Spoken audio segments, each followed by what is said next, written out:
দীর্ঘ সময় চুপ করে থাকার বিষয়টা তোমার উপর অবধারিত করে নাও,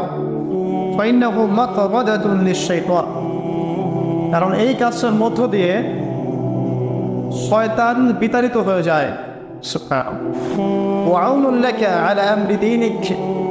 দীর্ঘ সময় চুপ থাকলে তোমার দিনের প্রতিটা কাজ করার ব্যাপারে আল্লাহ তোমাকে সাহায্য করবেন, বা দীর্ঘ নীরবতার ব্যাপারটা দিনের প্রতিটা কাজ করার ক্ষেত্রে তোমাকে সহযোগিতা করবে। আমি বললাম আমাকে আরো বাড়িয়ে দিন, আরো কিছু বলুন, আরো কিছু ওসিয়ত করুন। তিনি বললেন